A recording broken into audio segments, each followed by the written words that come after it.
ए कौन घटीगला आर्त चित्कार कंपी उठुची पूरा मेडिकल परिसर रुंड होइछंती परिवार लोके। गोटे माँ केतेबेले परिवार लोकंकु धरी छाती फटाई कांदुची तो पुणी आउ केतेबेले कोले धरी पिठीरे मुंड रखी मो धनर कौन होइगला कही कांदु थाए। तो सेठी आउ जड़े भाई मो भौणी तू कुआड़े चली गलु मो हाथ रे राखी बांधिबुन कि किए बांधिब राखी किए भाई बोली मते डाकिब एमिति केते कौन कही कांदु थाए। भाईटी कांदी कांदी धैर्य रहु न थाए कहार। गोटे एपटे दुर्घटनाग्रस्त होइतिबा तीन युवती निस्तेज होई पड़ी रही थांती मेडिकल बेड रे। अन्यपटे कांदु थांती बंधु परिजन। सबुदिन परिवार हाथ छाड़ी चलीगले ए तीन झील। ना गोटे माँ आउ शुणी पार बो डाक ना आ भाई सह झगड़ा करी जिद धरी बसवाई किए अच्छी। ए दृश्य समस्त को स्तब्ध कर देइछि। कारण जगा दर्शन करने को जाई सबुदिन परपारी को चली जाइछंती ए तीन जण।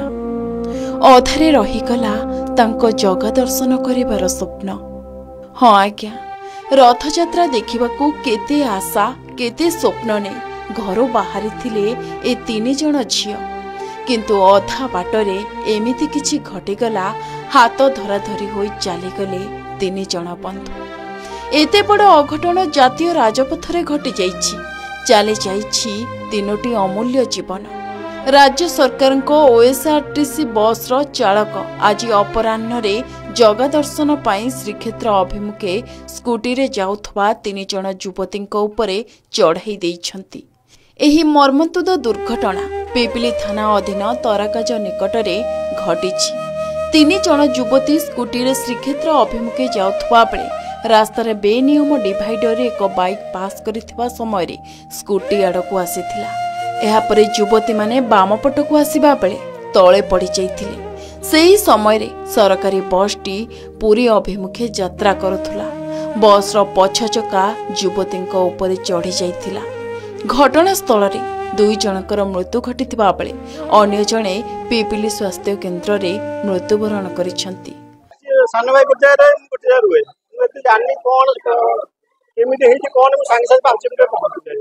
लेकिन तो अवस्था तीन जन स्पॉट डेट कोन कोई भाषा नै कोन को वो बस मारे कोन कले चलो कोन बे मोली ये तो नहीं कि मोचिया डाका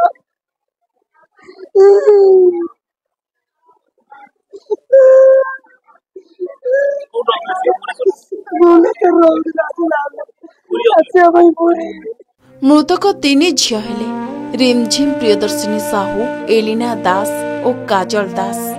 ए छात्री माने भुवनेश्वर संगीत महाविद्यालय से माने घर बाहरी थिले पुरी अभिमुखे। शरदा भाली रे पहुंची रथारूढ़ महाप्रभुंको दर्शन करिवे बोली आशा करिथिले। महाप्रभुंको दर्शन करिवे बोली बहुत खुशी रे आगको बढ़ुथिले। किंतु सेमानंकर आशा पूरा होई परिला नाही। दुर्घटनार शिकार होई उठिबा पूर्वरु सरकारी बस नियंत्रण हराई सेमानंको उपरे चढ़ी जाइथिला। एने पुलिस घटनास्थल तीनोटी मृतदेह उद्धार करिथिबा बेले दुर्घटनाग्रस्त स्कूटी जबत करिछि। पिपिली टोल गेट को जाई पुलिस बस को चिन्हट करबा पई छानबीन जारी रखिछि। 3:50 पाखापाखि गोटे स्कूटी तीन झिया आसते भुवनेश्वर साइड पूरी जाते तराकाज ब्रिज ओवरब्रिज आगू बाँ पटे ट्राक्टर शोरूम अच्छी से पाखे रंग साइड गोटे स्कूटी आसिक बारदेला गोटे गवर्नमेंट बस चपात पड़ जाते फिल्म एडमिशन बांधुची तो से दुई जन से स्पट डेथ है। आम जन को सिफ्ट कर हस्पिटाल से रिसीव है। बर्तमान से रिपोर्ट देला केस करके इनक्वेस्ट कर पोस्टमार्टम कर पठेबू हस्पिटाल को। बस बर्तमान नंबर तो जाना पड़नी बस को फर्दर इन्वेस्टिगेशन कला बस को सीजर हम फर्दर जहाँ एक्शन ना हाँ जड़े तीन जन जन पड़ी से संगीत महाविद्यालय पढ़ुते भुवनेश्वर जनक घर ओल्ड टाउन आउ 2 जन घर केन्द्रापड़ा तो केन्द्रापड़ा जो रिलेसन मैंने घर लोक आसी ना जनकर घर लोक समस्त आसछन्ति।